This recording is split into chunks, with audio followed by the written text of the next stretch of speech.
잠깐 우리 기도하시고 같이 하나님 말씀 나누겠습니다.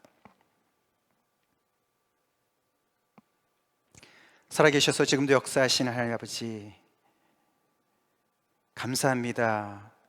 저희들 한 주간 또 주님의 은혜 가운데 붙잡아 주시고 주님이 부활하신 이날 주님 앞에 예배드리며 다시금 우리의 삶의 중심을 주님 앞에 내려놓으며 하나님 앞에 우리의 마음을 다해서 사랑을 고백할 수 있는 귀한 시간 주셔서 감사합니다. 이 시간 성령님께서 역사하셔서 하나님만이 하실 수 있는 일을 저희들의 심령 가운데 이루시옵소서.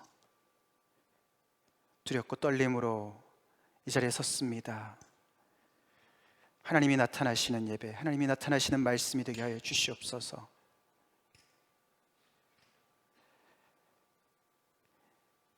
살리는 것은 영이오니 영이신 하나님의 말씀으로 저희들을 찾아와 주시고 먹여주시옵기를 간절히 바라고 나올 때에 예수님 이름 받들어 간절히 기도 올려옵나이다. 아멘. 오늘 우리 본문 말씀 같이 먼저 찾아 읽겠습니다. 사도행전 2장 36절부터 42절까지가 되겠습니다. 한 목소리 읽겠습니다. 시작. 그런즉 이스라엘 온 집은 확실히 알지니 너희가 십자가에 못 박은 이 예수를 하나님이 주와 그리스도가 되게 하셨느니라 하니라. 그들이 이 말을 듣고 마음에 찔려 베드로와 다른 사도들에게 물어 이르되 형제들아 우리가 어찌할꼬 하거늘. 베드로가 이르되 너희가 회개하여 각각 예수 그리스도의 이름으로 침례를 받고 죄사함을 받으라. 그리하면 성령의 선물을 받으리니 이 약속은 너희와 너희 자녀와 모든 먼데 사람 곧 주 우리 하나님이 얼마든지 부르시는 자들에게 하신 것이라 하고 또 여러 말로 확증하며 권하여 이르되 너희가 이 패역한 세대에서 구원을 받으라 하니 그 말을 받은 사람들은 침례를 받음에 이날에 신도의 수가 3,000이나 더하더라. 그들이 사도의 가르침을 받아 서로 교제하며 떡을 떼며 오로지 기도하기를 힘쓰니라. 아멘. 이 말씀으로 오늘 그리스도인이 된다는 것은 이런 뜻으로 제목으로 오늘 말씀을 증거하기 원합니다. 오늘 여기 본문에 보시면 그날에 하루 상간에 사실 몇 시간 채 안 되는 시간이죠. 그때 오순절 사건을 통해서 많은 사람들이 놀라는 그 순간부터 해서 베드로의 설교를 듣고 이렇게 이제 결정을 하는 순간까지 시간이 얼마 안 걸렸는데 신도의 수가 3,000이나 더했다. 그런 구절이 나옵니다.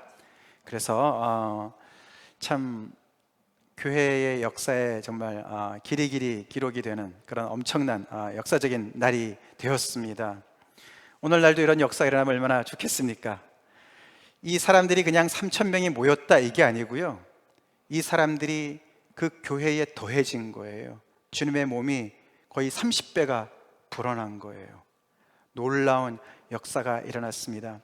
우리가 사도행전을 통해서 우리가 오늘날 이래저래 많이 듣고 배운 이야기들, 기독교는 어떤 종교인가, 기독교는 어떤 가르침을 가르치나, 기독교의 메시지는 뭔가, 또 교회는 어떤 모습이어야 되나, 교회의 바른 모습은 뭔가, 성도는 어떻게 되어지나, 성도의 삶은 어떤 것인가, 이런 모든 것들이 사실 많은 이야기들이 있지만 우리는 그 시발점인 사도행전으로 돌아가서 모든 것을 회복해야 됩니다.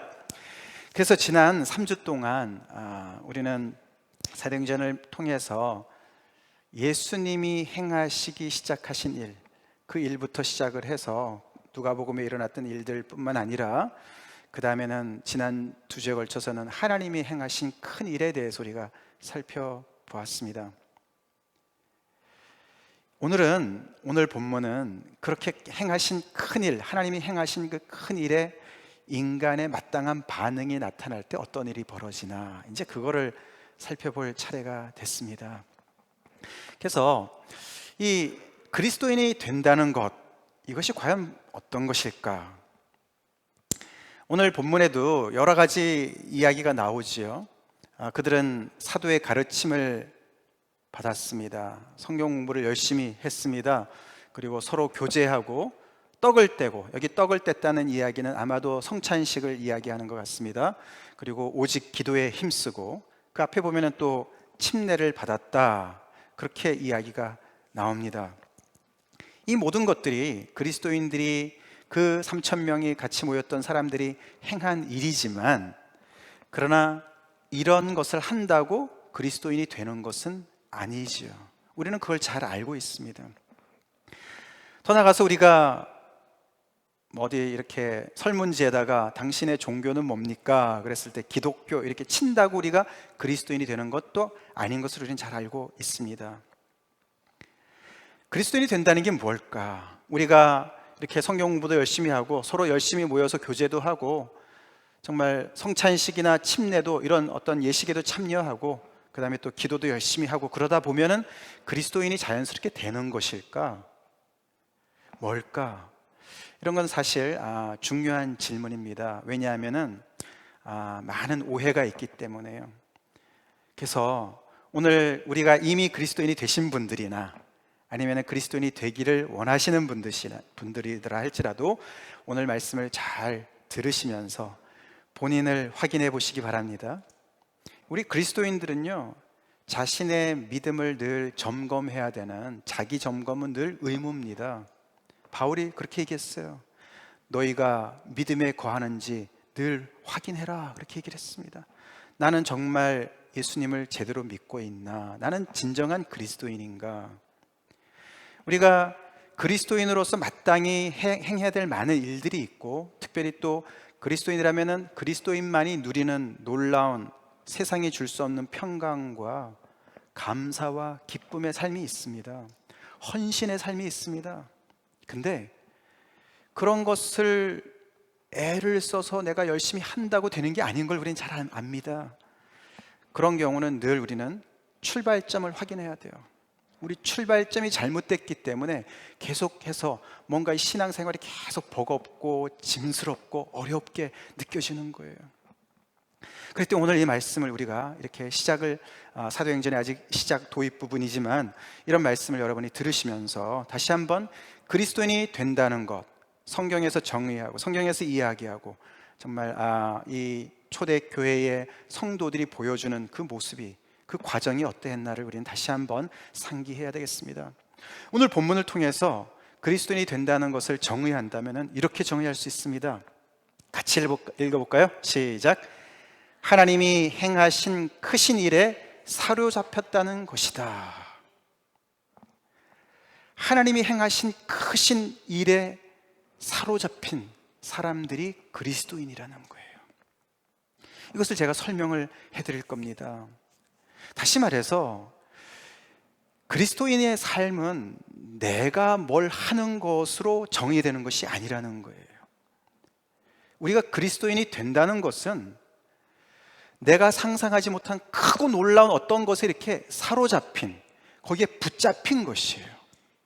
다시 말해서 하나님께 사로잡힌 거예요.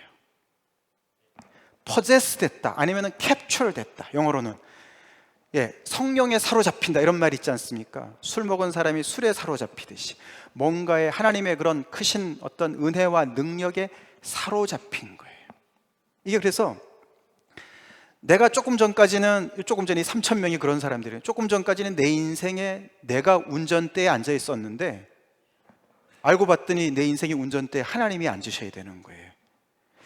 내가 조금 전까지는 내가 내 인생에 칼자루를 쥐고 있는 줄 알았는데 이제 봤더니 하나님의 은혜로 깨닫고 나니까 아니에요. 하나님이 칼자루를 쥐고 계시는 거예요.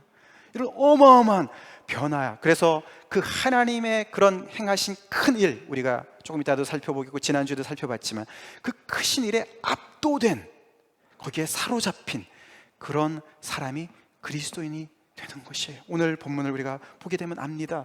오늘 사실 그래서 이 사람들은 큰 변화를, 이 3,000명, 그 원래 모였던 120명과 뒤에 이렇게 오늘 3,000명의 신도수가 더해진 이 사람들은 큰 변화를 겪었는데요. 어떤 변화를 겪었냐면은 간단하게 질문으로 따져본다면은 이 사람들이 처음에 던졌던 질문이 있죠. 그 막 거기에 모여서 기도했던 사람들이 막 방언으로 자기네 고향 말로 막 하나님의 큰 일을 얘기할 때 이 어찌된 일이냐라고 질문했던 사람들이에요. 그죠? 많은 사람들이 이렇게 질문했어요. 도대체 이게 무슨 일이냐 도대체. 저 갈릴리 사람들은 외국어를 한 번도 배워보지도 않은 사람들인데 어떻게 우리가 살던 그 나라의 말로, 그 지방의 말로, 외국어로 이렇게 말을 할까? 거기에 너무너무 놀랬던 사람들. 근데 이런 질문을 했던 사람들이 어떻게 바뀌냐면은 우리가 어찌할꼬라고 질문이 바뀌어졌어요. 이 사람들이 같은 사람들이죠. 이 어찌된 일이냐라고 질문할 때는 이 사람들은 다분히 구경꾼이었습니다. 거기에 6월절 명절이, 오순절의 명절이 되어서 거기에 모였던 사람들 아닙니까? 각 처에서 모였던 사람들이 거기서 하나님 앞에 예배도 드리게 되는데, 근데 이렇게 엄청난 하나님의 역사, 하늘로부터 급하고 강한 바람 같은 소리가 나와서 그 지역에 성령이 부어지는 것을 통해서 하나님의 놀라운 일이 번지니까 그것을 처음에는 이게 어찌된 일이냐, 이게 도대체 어떻게 된 일이냐라고 이야기를 하면서 사실은 그 문제와 놀람과 당황스러움과 그 소란이 밖에 있었습니다.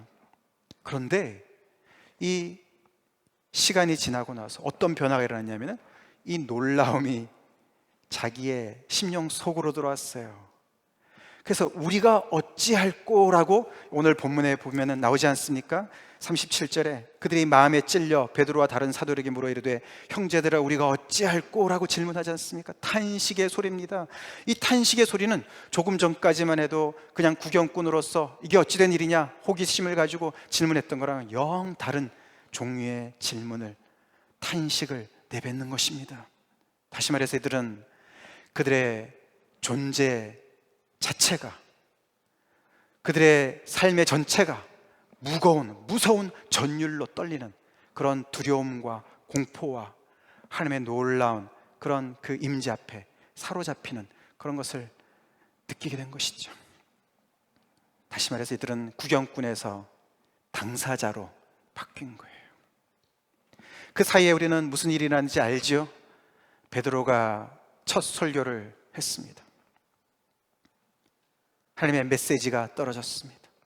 그래서 그는 구약의 요엘서를 들어서, 시편의 말씀을 들어서 선지자들의 이야기들을 열거하면서 인용하면서 지금 현재 일어나고 있는 일뿐만 아니라 이것이 왜 일어났는지 그러면서 그 모든 상황을 논리정연하게 말씀을 증거했습니다. 명설교였습니다.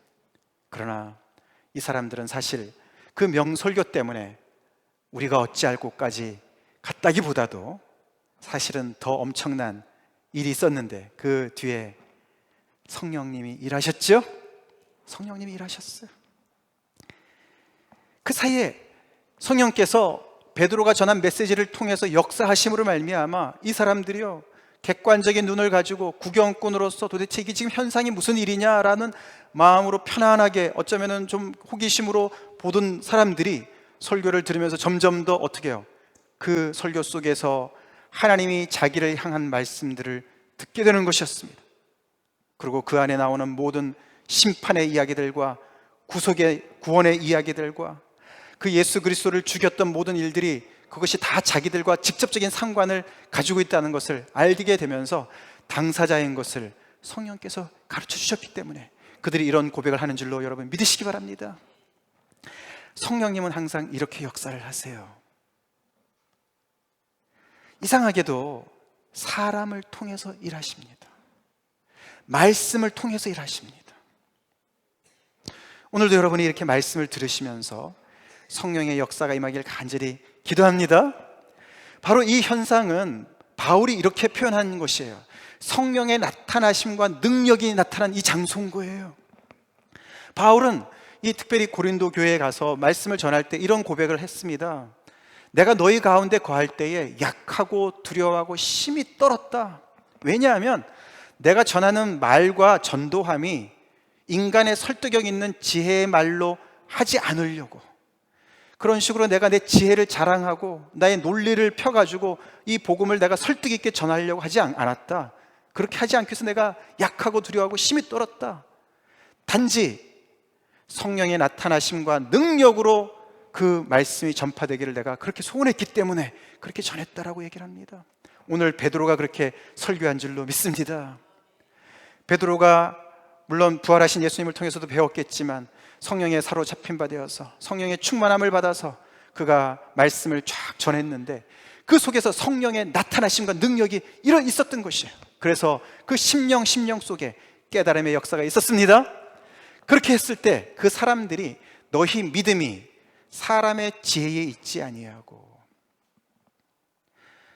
명설교자 필요하죠. 말씀을 잘 설명하는 선생님 필요합니다. 그렇지만은 그렇게 우리가 우리 머릿속으로 배운 지식들로만 가지고 있으면은 우리의 믿음이 그 지혜에 있기가 참 쉽습니다. 성경의 지식에 올려 있기가 쉽습니다. 그래서 들어보니 참 말이 된다. 아직 그거는 예수님을 믿는 게 아니라는 거예요. 우리의 믿음이 지혜에 있지 않고 사람의 지혜에 있지 않냐고? 어디 있다고요? 다만 하나님의 능력에 있게 하기 위해서 바울이 이렇게 두렵고 떨었다는 것이에요. 여러분의 믿음은 하나님의 능력에 있습니까? 하나님이 하셨습니까? 성령께서 역사하셔서 이 말씀이 깨달아지도록 하셨습니까? 이렇게 된 사람들이 그리스도인이 되는 거예요. 성령의 도움이 없이는, 성령의 역사가 없이는 절대로 이 객관적인 자리에서 이 주관적인, 이 어찌할꼬, 우리가 어찌할꼬, 내가 어찌해야 될까, 그런 탄식이 나올 수가 없습니다. 내가 복음의 당사자인 것을 알 수가 없습니다. 성령의 역사가 없이는 마음의 찔림을 받을 수가 없습니다. 그래서 우리는 지금도 제가 말씀을 전하고 있지만은 이런 하나님의 역사가 일어나기를 간절히 기도하면서 전하고 있습니다. 또 이 중에도 그렇게 기도하시면서 말씀을 듣는 분도 계실 줄로 믿습니다. 우리가 모이는 곳곳마다, 말씀이 선포되는 곳곳마다 이렇게 성령의 나타나심과 능력이 임하길 간절히 기도합시다. 그래서 정말 우리가 하나님의 말씀을 똑부러지게 잘 전해야지요. 잘 전하는 것 정말 당연히 중요하죠. 근데 그 말씀만 있어서는 안 되는 것이에요. 그 말씀에 성령의 기름 부으심이 있고 성령의 나타남과 능력을 통해서 하나님께서 일하실 때 진정으로 이런 놀라운 변화가 일어난 줄로 여러분 믿으시기 바랍니다. 그 일을 통해서, 즉 다시 말해서요, 우리가 여기서 볼 때, 여기서는 오늘 성령 하나님의 일을 보지 않습니까? 우리가 사도행전의 시작은 성자 하나님 예수 그리스도의 그 하신 일을 우리가 살펴봤고, 지난 2주간에는 성부 하나님이 하신 일을 우리가 살펴봤는데, 오늘은 그것을 하나님께서, 예수 그리스도께서 행하신 일, 아버지의 뜻을 따라서 행하신 모든 일들을 우리 심령, 각자의 심령에 적용시키시는 일을 하시는 거예요. 성령께서. 할렐루야. 우리의 구원을 위해서 성삼위 하나님께서 합동작전으로 역사하시는 거예요. 그럴 때 한 생명이 변하는 것입니다. 그리스도인이 되는 것이에요. 그렇게 변한 사람이 사도의 가르침을 열심히 받을 수 있고, 그렇게 변한 사람이 서로 교제할 수 있고, 그렇게 변한 사람이 성찬식과 침례를 받을 수가 있는 것이고, 그렇게 변한 사람이 오직 기도에 힘쓸 수가 있는 것이에요. 그게 역이 아닙니다. 그렇게 열심히 뭘 하면은 그리스도인이 되는 게 아니라고요. 그렇기 때문에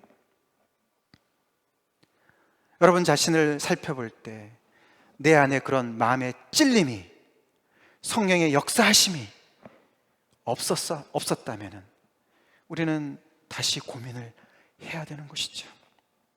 이렇게 성령이 나타나심과 능력이 임할 때 어떤 일이 일어나냐면요, 그것은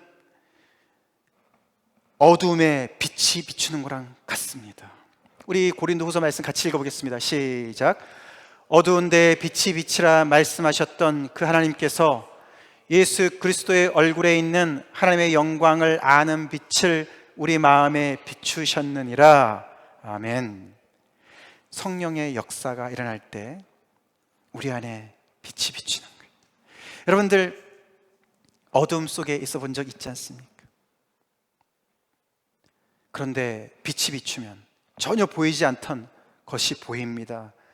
평소에 안 보였던 것들, 평소에 관심도 없었던 것들, 들어도 이해가 안 되던 말들, 눈에 생각 속에 그런 의식 속에 전혀 없었던 것들이 하나둘 들어오기 시작하는 거예요. 성령께서 빛을 비추실 때.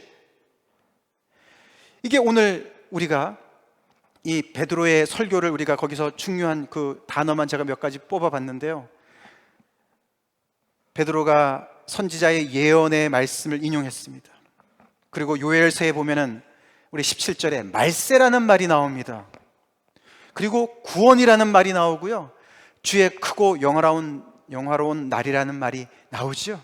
지난주에 살펴봤지만 이 주의 크고 영화로운 날이라는 것은 양날의 칼과 같다 그랬죠. 이 날은 구원, 하나님의 백성에게는 구원이지만 다른 사람들에게는 심판의 날이라는, 그래서 크고 두려운 날인 거예요. 이런 단어들이 다 그냥 이렇게 설교 시간에, 설교 중에 나오는데, 이런 단어들이 갑자기 어떻게 해요? 성큼성큼 내 앞에 다가오는 거예요. 엄청난 무게로 다가오는 거예요. 깨달음으로 다가오는 거예요. 거기다가 하나님의 정하신 뜻과 미리 아심이라는 단어도 나왔고요, 그 다음에 예수를 주와 그리스도가 되게 하셨다라는 말도 그 설교 안에 나왔습니다. 사실 이 단어는 평소 우리 사람들이 살아가는데 그렇게 실질적으로 필요한 단어 같지는 않습니다. 그렇죠? 비단 우리뿐만 아니라 여기 모여있는 이 사람들도 마찬가지였습니다. 꽤 신앙이 있는 사람들이었기 때문에 그렇게 유대 명절이라고 자기 먼 데서 말이죠, 시간 내서 돈 들여서 거기까지, 예루살렘까지 온 거 아닙니까? 그런데도 대부분의 많은 사람들은 평소에 우리가 늘 살아가듯이 늘 먹고 사는 문제, 이런 거에 늘 마음이 잡혀 있죠. 그러게 어떻게 하면은 사업이 잘 될 수 있을까? 어떻게 하면 자녀가 잘 될까? 뭐 이런, 어떻게 하면 우리의 신상의 많은 문제들이 해결될까? 이런 이야기들로 우리가 늘 꽉 차 있는 것처럼 그들도 마찬가지였습니다. 그러고 성전에 와서, 오랜만에 와서 죄 사함을 받는 그런 동물의 제사도 드렸을 것이고, 하나님 앞에 기도도 했을 것이고, 이런 소원을 들어주십시오라고 기도했을 것입니다. 근데 이런 골자의 설교를 들으면서 성령이 빛을 비춰주시니까 그런 모든 것들이 다 그렇게 중요한 게 아닌 거예요. 진짜 중요한 것이 확 들어오는데, 그게 뭐냐면은 나도 모르는 사이 하나님께서 오래전부터, 창세전부터 일하시고 성취하시고 나를 위해서 준비해 놓으신 이 놀라운 일들이 확 들어오는 거예요. 이게 성령의 역사예요. 그래서 이 성령의 역사가 일어나면요, 이 무게 중심이 이동하는 것을 느낄 수가 있어요. 내 중심의 삶에서요, 내 생각과 나의 판단과 나의 감각과 이런 모든 것들이 가장 중심이 됐었고, 그런 나의 삶에 하나님이 조금이라도 도움을 주시는 것, 그래서 내가 그것을 받기 위해서, 도움을 좀 더 받기 위해서, 조금 더 내가 깨달음을 얻기 위해서 성경의 가르침도 내가 필요하고, 성도들과 교제도 필요하고, 내가 기도도 좀 해야 되고, 이런 식의 생활들을, 내 중심의 삶들, 그러나 그런 하나님과 관련된 것들은 늘 주변에만 머물렀던 그게 바로 종교 생활이라고 그래요. 그거는 교회에 있으나 절에 있으나 다 똑같습니다. 종교 생활이에요. 근데 성령이 임하니까, 성령께서 빛을 비춰주시니까, 이 말씀대로요, 이 어두운 데에 빛이 비치라 말씀하셨던 그 하나님, 여기까지가 이게 창세기 얘기잖아요. 그죠? 천지를 창조하실 때 하나님께서 빛이 있으라 말씀하셨잖아요. 그죠? 흑암이, 혼돈이 있었던 그 땅에, 그죠? 그 세계에 빛이 있으라 하나님께서 말씀하실 때 빛이 있었잖아요. 그죠? 그러니까 창조주 하나님의 말씀을 얘기하는 거예요. 근데 그 하나님께서 예수 그리스도의 얼굴에 있는 하나님의 영광을 아는 빛을 어디에 비췄다고요? 우리 마음에 비췄다고요. 그 말은 우리 마음이 뭐로 가득 차 있어요? 어둠으로 가득 차 있는 거예요.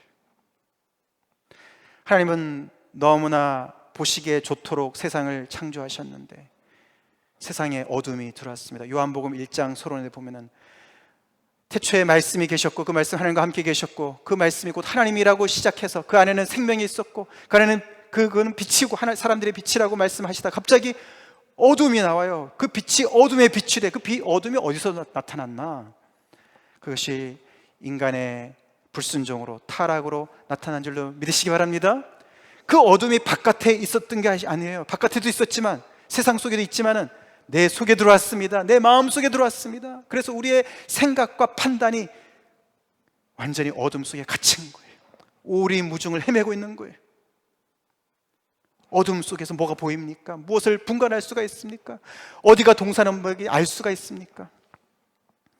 그런 우리 어두움 속에, 어두운 마음에 빛을 비추신 분이 하나님이십니다. 성령 하나님께서 비추시는 거예요. 더 구체적으로 얘기하면 그리스도 예수의 얼굴에 있는 하나님의 영광을 비춰주시니까 우리가 밝아지는 거예요. 여러분들 그런 경험 있으세요? 예를 들어서 뭐 이렇게 놀이동산 같은 데 갈 때 이렇게 막 이렇게 빙빙 돌아가는 거 좀 타보셨습니까? 놀이기구? 저는 그런 거 굉장히 약한데요. 그런 거 막 타다가 나오면 어떻게 해요? 막 흔들리잖아요. 그죠? 저희가 보스턴에 있을 때 그 공군 그러니까 장교로 아니요. 저기 투스타로 제대 이제 예편하신 아버님이 한 분 계셨습니다. 학부모님이셨는데 그분이 이제 전투기 조종사셨어요.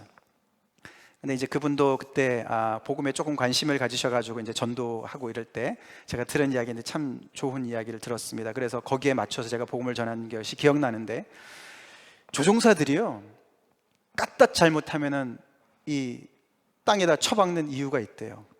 왜 그런지 아세요? 몇 바퀴 돌다 보면은 공중제비 막 하다 보면은 이게 방향 감각이 이제 없어지는 거예요. 그때 이 방향계를 보지 않고 있잖아요. 자기의 감각을 의지하면요 영락없이 추락한대요. 우리가 그렇지 않습니까? 우리 여기 특별히 형제님들은 거기에 또 자존심이 좀 있으실 텐데, 나는 방향 감각은 확실해. 그런 분들 꽤 있으실 거예요, 그죠?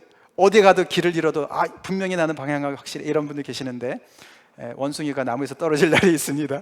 조심하셔야 되는데, 이제 이 아버님이 그런 얘기를 하시는데, 그래서 이 방향계를 보면은 분명히 이게 반대를 얘기하는 것 같아요. 내 감각으로는 분명히 내가 지금 올라가야 될 것 같은데 내려가라고 얘기한대요. 이게 우리의 판단이 흐려졌을 때죠. 여러분 스스로를 내가 틀릴 수도 있다 이런 생각 해보셨습니까?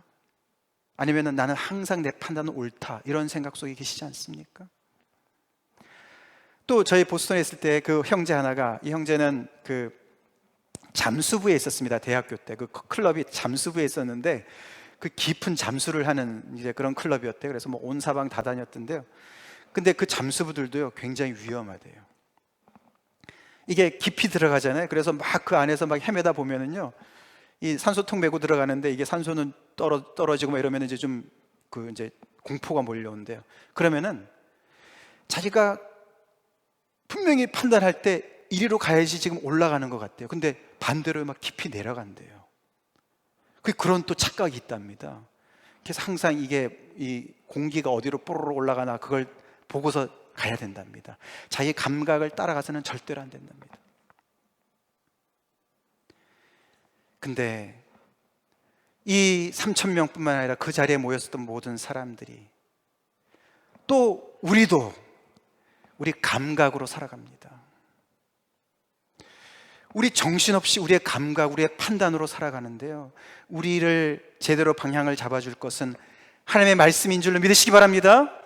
하나님께서 이렇게 일하셨어요. 오래전부터 선지자들을 선택하셔서 그들에게 당신의 그 정하신 뜻과 미리 아심을 가지시고 예언하셔서 다 내가 이렇게 할 거다 이렇게 할 거다 그것을 착착착착 진행시키셔서, 이 하나님은 은혜의 하나님이시기도 하시지만 두려움의 하나님인 것을 우리는 알아야 됩니다.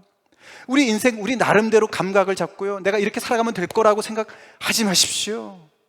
하나님은 시작도 하셨지만 끝도 보시는 분이시라는 거예요. 지금 주의 크고 영화로운 날 말세, 하나님께서 그 목적을 향해서 달려가신다는 거예요. 이게 중요한 줄 여러분 믿으시기 바랍니다. 이게 중요해. 이것이 여러분의 인생의 좌표가 되어야 된다는 것이에요. 이것이 성령께서 말씀하시는 겁니다. 성령께서 보여주시는 거예요. 그리고 그들이 그렇게 맨정신에 심판해서 십자가에 못 박은 예수가 주가 되시고 그리스도가 되셨다고 얘기하시는 거예요. 도대체 누구의 판단을 믿어야 되겠습니까? 몇 바퀴 뺑뺑 돌아가지고 지금 공중제비 돌아서 지금 땅 하늘이 지금 헷갈리고 있는 것이에요. 지금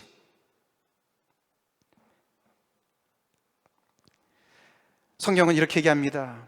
사실 이 3,000명이나 거기에 모여있던 사람들보다도 더 핵심에 있었던 사람들이 그 산헤드린 공회원들 아닙니까? 대제사장들과 서기관들과 바리새인들, 산헤드린 공회원들이에요.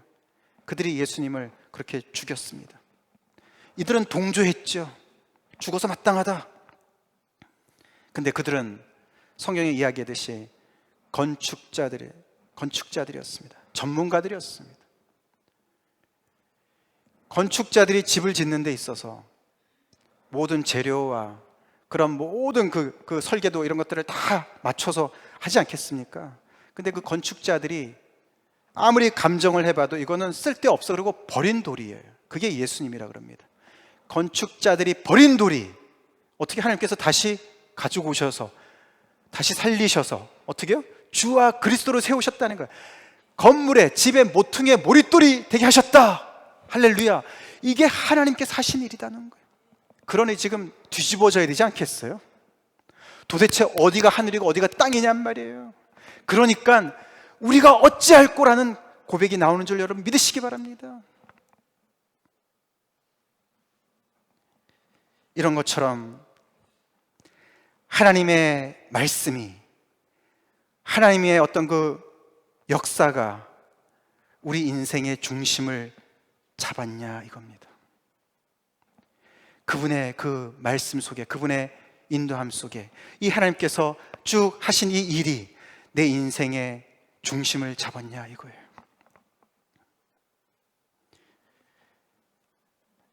우리 인생의 배, 조그만 돛담배에 이 육중한 하나님께서 들어오시면 뒤집어질 것 같죠, 그죠? 당연히 그렇습니다. 우리가 조그만 배에 무거운 사람이 들어와 봐요. 그러면 뭐 뒤집힐 것 같잖아요, 그죠? 그래서 이 사람들은 정말로 혼비백산한 마냥 우리가 어찌할꼬, 그들의 존재 전체가 흔들리는 그런 상황에 떨어졌어요. 그것이 성령의 역사입니다. 그것이 죄를 깨닫게 하는 성령의 역사입니다.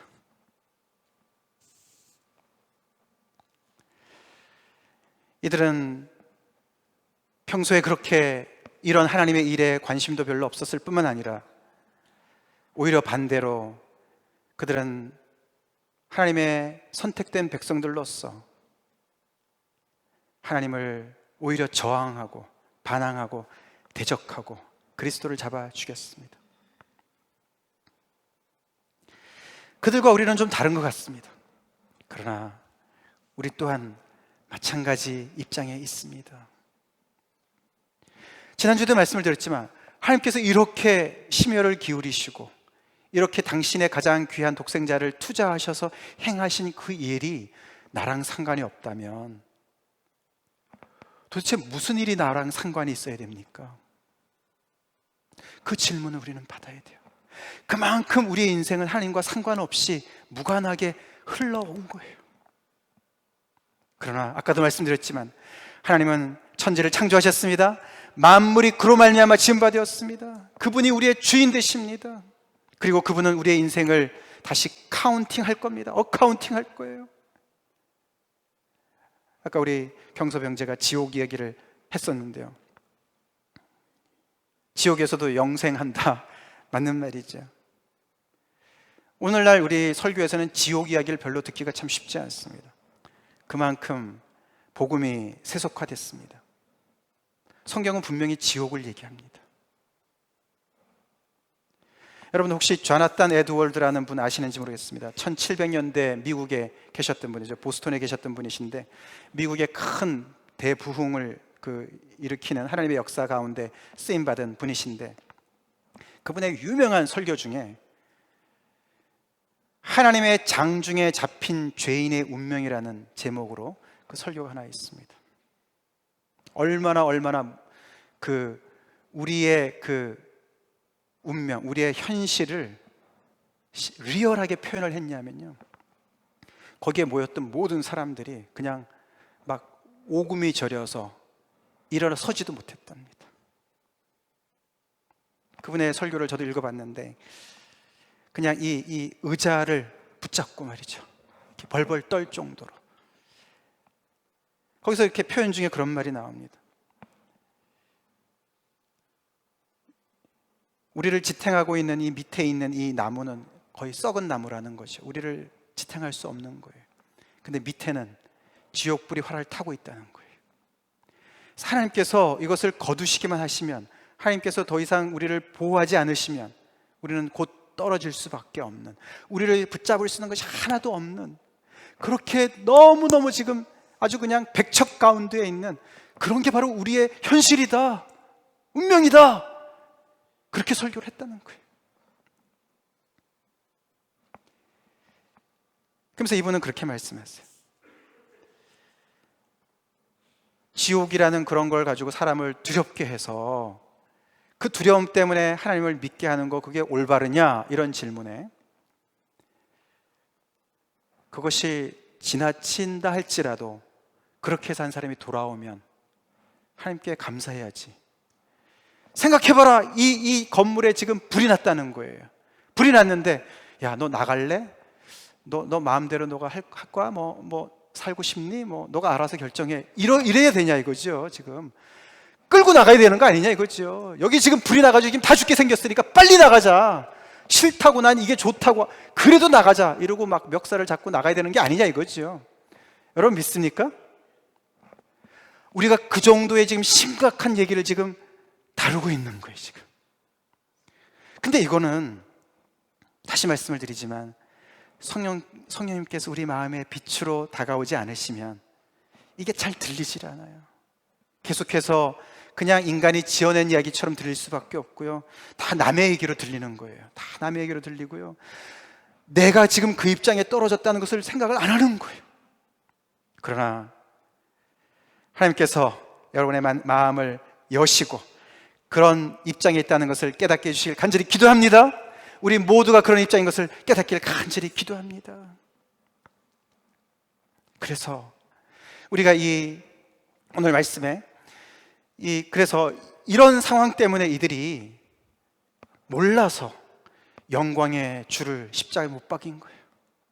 생각해 보세요. 이런 하나님의 아들이시고 하나님이신 그분을, 하나님께서 주와 그리스도의 그 높은 자리에 세우신 그분을, 그 영광의 주를 죽였어요.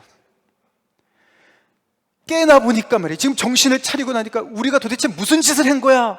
봤더니 이 영광의 주를 죽인 거예요. 자기네가 십자가에 그냥 아주 그냥 저주의 죽음으로 죽인 거예요.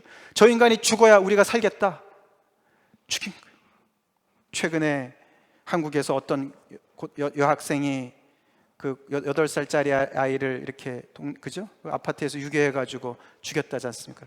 걔가 좀 정신이 어떻게 되는지 모르지만 걔가 그런 말 했답니다. 꿈을 꾼 것 같다. 이게 이제 사람들에게 악몽 같은 거죠 지금.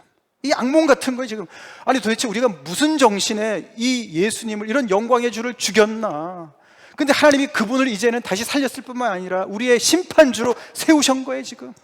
어떻게 해야 되냐고요 지금. 어떻게 해야 되냐고요. 그런 상황에 빠져 있는 겁니다 지금. 그래서 그들이 우리가 어찌할꼬 이야기했습니다. 여기에 우리보다도 내가 어찌할꼬, 이 질문에 베드로는 회개하라고 이야기를 합니다. 회개라는 것은 잘못을 인정하고 그 잘못에서부터 돌이키라는 말입니다. 내 감각, 내 느낌, 내 판단대로 살았던 것을, 그 감각을 버리고 방향계를 믿으라는 것입니다. 하나님의 말씀에 맞추라는 것입니다. 아멘이십니까? 그것이 회개라는 것이에요. 회개하고 그 다음에 세례를 받으라. 예수 그리스도의 이름으로 받으라. 그래서 예수 그리스도의 그 운명과 동일시하라. 예수님께서 나 때문에 돌아가셨음을 고백하고 다시 나에게 의가 되시기 위해서 살아나신 그 하나님 예수님의 그 부활에도 동참하는, 그래서 예수님과 동일시하고 더 나아가서는 우리의 회개를 표면화하는 것이죠. 공식화하는 것이죠. 혼자서 그냥 내면으로만 믿는 것이 아니라, 그래서 믿는 무리들, 공동체 안으로 신고를 하는 것이에요. 그것이 침례나 세례의 의미예요. 그러면은 너희가 하나님으로부터 선물을 받는데, 큰 두 가지 선물을 받는데 뭡니까? 죄사함과 성령을 받게 된다는 것이. 할렐루야. 우리가 꼭 필요한, 모든 인류가 필요한 선물이 이 두 가지입니다. 죄사함과 성령님이에요. 이것을 회개하는 자에게 주십니다. 회개하는 자에게. 내가 어찌할꼬, 이 고백만 하면은 거의 다 된 거예요. 하나님께서 벌써 말씀 역사하셨기 때문에 그런 마음을 주시는 거예요. 여러분이 말씀을 들으시면서, 야, 이거 내가 그동안에 정말 인생을 살긴 살았는데 하나님에 대해서 전혀 정말 심각하게 생각도 안 하고 살았는데, 내 나름대로는 열심히 살았지만, 아니 나도 모르는 사이 하나님께서 이런 엄청난 일을 많이 하셨단 말인가. 근데 그게 다 나랑 직접적인 관련이 있는 거예요. 예수님이 결국은 내 죄 때문에 돌아가신 거거든요. 나를 살리려고 돌아가신 거거든요. 이런 말씀을 들으시면서 평소에는 그냥 계속 이렇게 객관적으로 들렸던 말들이 점점 더 내 마음을 파고들고 가슴을 찌르는 그런 말씀으로 들어온다면 많이 진전이 된 것이죠. 그래서 회개할 때 하나님께서 놀라운 죄사함의 은혜를 주십니다. 우리는 우리의 책임으로, 죄의 책임으로부터 우리는 죄사함을 받아야 돼요. 우리가 죄를 갚을 길이 없습니다. 하나님의 용서하심을 받아야 합니다. 예수 그리스도의 보혈로 우리 용서함을 받아야 됩니다. 그것으로 끝나는 것이 아니에요. 경섭 형제가 잘 얘기했는데요, 하나님께서는 우리에게 죄 사함만 주시고, 그래 이제 내가 너 죄를 용서해 주니까 너 힘 닿는 대로 열심히 너가 거룩한 삶을 살아라, 신앙생활 열심히 해라, 이게 아닌 거예요. 하나님은 아세요. 우리의 이 본성이, 우리 인간의 이 삶이, 이게 새로운 하나님의 생명을 받아야만 하나님의 은혜 가운데, 하나님의 그 거룩함 가운데 갈 수 있는 걸 아시는 겁니다.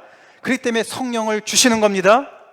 우리의 본성을 바꾸셔야만, 우리에게 새 생명을 주셔야만, 우리가 거듭나야만, 우리가 새로운 피조물로 재창조되어야만, 다시 말해서 하나님의 자녀가 되어야만, 믿습니까?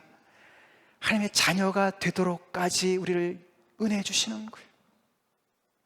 하나님은 그냥 이기주 집사님을 죄를 용서해 주시고 끝난 것이 아니고, 죄를 용서해 주실 뿐만 아니라 하나님의 자녀로 삼으셨다고요. 하나님의 자녀, 그럼 뭐죠? 하나님 아버지의 성품이 나타나겠죠? 할렐루야. 거기까지 하나님께서 은혜 주셨다는 게 바로 성령을 선물로 주신다는 겁니다. 양자의 영을 주신다는 거예요. 이 얼마나 감당할 수 없는 은혜입니까? 이 일이 말씀이 선포되는 곳에, 성령이 역사하시는 곳에 일어납니다. 이런 일이 일어날 때 그리스도인이 되는 겁니다. 그런 사람들이 모인 곳이 교회고요, 이런 하나님의 놀라운 역사를 전파하는 것이 우리가 해야 될 일인 거고, 그게 증인의 삶인 것이에요. 오늘 이 말씀을 통해서 우리 각자의 심령에 이런 놀라운 부흥이 일어나길 간절히 기도합니다. 다 같이 기도하시겠습니다. 오늘 우리가 10분 예배를 늦게 시작해서 좀 늦게 끝났습니다. 죄송합니다. 오늘 말씀을 다시 한번 여러분이 마음에 생각하시면서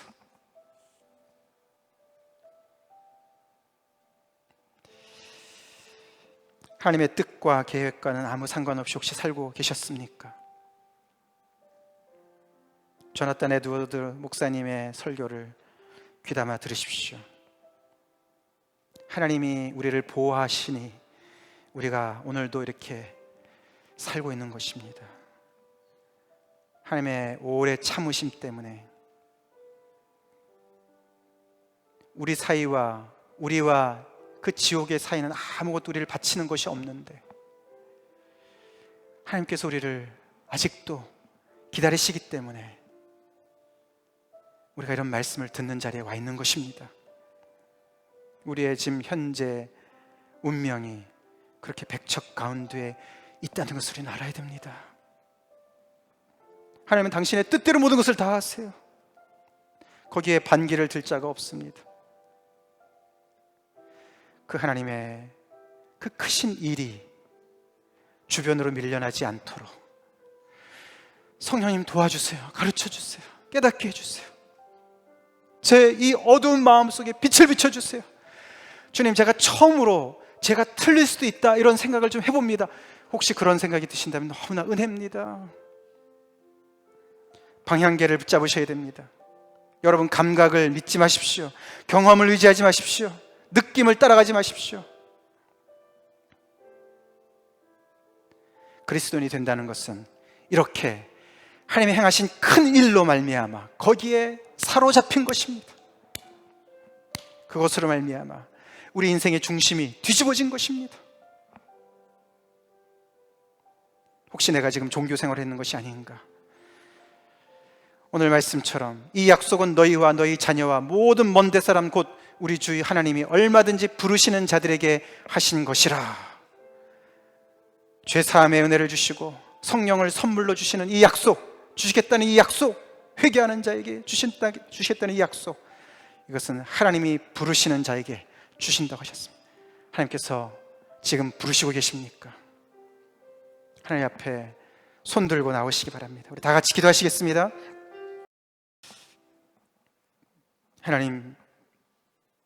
하나님께서 일하시옵소서. 떨어진 말씀을 통해서 하나님 일하시옵소서. 빛으로 저희들 어둠을 몰아내 주시고, 아버지 평소에 보지도 못했던 것들 환하게 볼 수 있게 하시고, 우리의 관심 밖에 있었던 것들이 우리의 관심을 사로잡게 하시고 우리 인생의 중심을 사로잡게 하여 주시옵소서. 오 주님, 그리하여서 하나님의 행하신 그 크신 일에 주목하며 그 일로 말미암아 아버지 우리의 모든 삶이 재조정되게 하여 주시옵소서. 그래서 아버지, 그리스도인으로 거듭난 자들로서, 주여 회개한 자들로서, 죄사함의 은혜와 성령을 선물로 받은 자들로서 아버지 하나님이여, 주님께서 부르시는 그 은혜를 누리는 저희가 되게 하여 주시옵소서. 주님의 하나님의 이럴 일들이 오늘날에도 이곳에도 우리의 각자 심령 가운데 일어나길 간절히 기도하옵고 예수님의 이름 받들어 기도 올려옵나이다. 아멘. 지금은 우리 주 예수 그리스도의 크신 은혜와 하나님 아버지의 극진하신 사랑하심과 성령의 교통 내주 임재하심이 오늘 말씀을 듣고 참으로 그리스도인이 된 것이 하나님의 크신 일 때문인 것을 아멘으로 고백하며, 또는 그렇게 되길 간절히 사모하고 주님께 기도하는 모든 그런 심령들 머리 위에 지금부터 영원토록 함께 하실 간절히 축원하옵나이다. 아멘.